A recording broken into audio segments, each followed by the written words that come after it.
तो आज हम राइन नदी के किनारे पर खड़े हुए हैं और बात करेंगे वीडियो में कुछ पानी की। इस धरती पर पानी की कोई कमी नहीं है।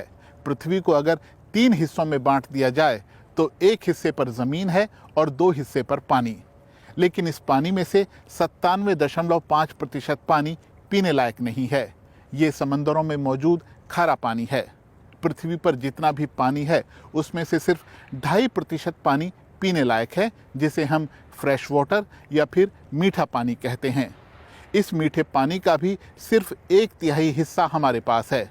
इसका 70% हिस्सा धरती पर बर्फ़ के रूप में मौजूद है, ग्लेशियरों में और बर्फ़ की चोटियों में। तो आज की वीडियो में बात करेंगे हम ग्लेशियरों की, जो तेज़ी के साथ पिघल रहे हैं।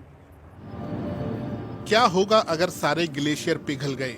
इंसानों की वजह से हो रहे जलवायु परिवर्तन के कारण दुनिया भर में ग्लेशियर पिघल रहे हैं। दुनिया के कई इलाकों में जहां 10 साल पहले बर्फ की मोटी चादर थी, अब वहां सिर्फ चंद निशानियां बची हैं। परावर्तन करने वाली बहुत सी जगहें खत्म हो गई हैं। आमतौर पर बर्फ की चमकदार सतह सूरज की किरणों को वापस वायुमंडल में परावर्तित कर देती है, लेकिन अब पृथ्वी सूरज की ज्यादा ऊर्जा को सोख रही है, जिससे धरती गर्म हो रही है। जब ये ऊर्जा बाहर आती है तो वायुमंडल का तापमान बढ़ता है और फिर इससे ग्रीन हाउस इफेक्ट बढ़ता है। अगर ऐसा ही चलता रहा तो जल्द ही धरती पर ग्लेशियर बिल्कुल नहीं बचेंगे। वैज्ञानिक कहते हैं कि आइसलैंड पर बाकी बचे सभी 400 ग्लेशियर अगले 200 साल में खत्म हो सकते हैं। 2019 में जलवायु परिवर्तन की वजह से खत्म हुए ग्लेशियर की याद में वहां एक पट्टी लगाई गई। एक अनुमान कहता है कि अगर पृथ्वी के सारे ग्लेशियर पिघल गए तो समुद्र का जलस्तर 66 मीटर बढ़ सकता है। तो फिर धरती का एक बड़ा हिस्सा रहने लायक नहीं बचेगा। यहाँ तक कि जलस्तर में थोड़ी सी वृद्धि भी भयानक बाढ़ लेकर आएगी और बड़ा इलाका जलमग्न हो जाएगा। लेकिन समुद्र का जलस्तर बढ़ना बहुत सारी समस्याओं में से सिर्फ एक है।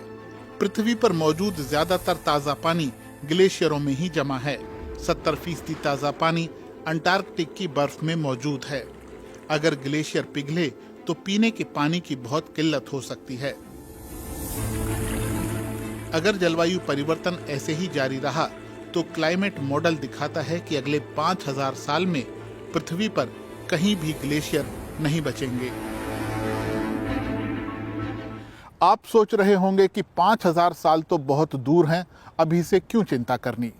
लेकिन चिंता करनी होगी। तटीय इलाकों में रहने वाले करोड़ों लोगों की जिंदगियां खतरे में पड़ रही हैं। इतना ही नहीं, जकार्ता, टोक्यो, शंघाई, बैंकॉक और कोलकाता जैसे दुनिया के कई बड़े शहर जमीन में धंसते जा रहे हैं। समुद्र का जलस्तर बढ़ रहा है और इसका सीधा संबंध ग्लेशियरों से है। ग्लेशियर करोड़ों साल से इस पृथ्वी पर मौजूद हैं और हमारी इस दुनिया को आकार देते आए हैं। ऑस्ट्रेलिया को छोड़कर बाकी सभी महाद्वीपों में ग्लेशियर मौजूद हैं। जब बर्फ की चादर फैलती है तो वो सब कुछ अपने आगोश में ले लेती है, घाटी को, मैदानों को और पूरे पर्वतों को भी। ग्लेशियर लाखों साल की अवधि में तैयार होते हैं। जब बर्फ गिरती है और उसके पिघलने से पहले उस पर और बर्फ गिर जाती है तो एक के ऊपर एक बर्फ की परतें जमा हो जाती हैं और वो ठोस रूप ले लेती हैं। पृथ्वी पर जितनी भी बर्फ मौजूद है उसका 90% हिस्सा 2 जगहों पर मौजूद है, एक ग्रीनलैंड में और दूसरा अंटार्कटिका में। अंटार्कटिका का 98% हिस्सा 6200 फीट मोटी बर्फ की चादर में ढका है और आकार में ये ऑस्ट्रेलिया का 2 गुना बड़ा है। सोचिए वहां कितनी बर्फ और उसमें कितना पानी मौजूद है। ग्लेशियर हमेशा से पिघलते रहे हैं और वो बहुत सी नदियों का उद्गम स्थल हैं। ये नदियां पृथ्वी पर रहने वाले लोगों और धरती की प्यास बुझाती हैं, खेती का आधार रही हैं। लेकिन आज जलवायु परिवर्तन की वजह से ग्लेशियर पहले से कहीं ज्यादा तेजी के साथ पिघल रहे हैं। ग्रीनलैंड में तो लगातार बर्फ की चादर हल्की होती जा रही है। पृथ्वी के दोनों ध्रुवों यानी आर्कटिक और अंटार्कटिका में हालात बदल रहे हैं। अगर जलवायु परिवर्तन को रोकने के लिए कदम नहीं उठाए गए तो ग्लेशियरों के पिघलने की रफ्तार और तेज होगी और सीधे तौर पर हमारे अस्तित्व पर सवाल उठने लगेंगे। ग्लेशियर पिघले तो उनमें मौजूद ताजा पानी समंदर में चला जाएगा और वो भी खारा हो जाएगा, जिसे हम पी नहीं पाएंगे। इससे समुद्र का जलस्तर बढ़ेगा, वो अलग, जो बाढ़ और तूफानों के रूप में भारी तबाही लेकर आएगा। ग्लेशियरों के तेजी से पिघलने से पृथ्वी का इकोसिस्टम भी बुरी तरह प्रभावित होगा और इसका इंसानों के अलावा दूसरी बहुत सी प्रजातियों पर भी असर होगा।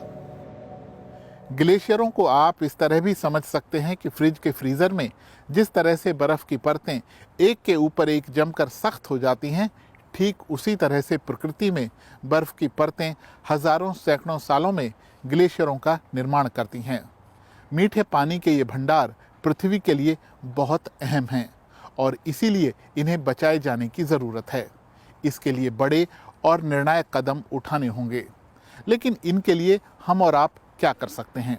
वही जो हम हर बार कहते हैं, CO2 जैसी ग्रीन हाउस गैसों के उत्सर्जन में कम से कम योगदान दीजिए ताकि पृथ्वी का तापमान और ना बढ़े और ग्लेशियर तेजी से ना पिघलें।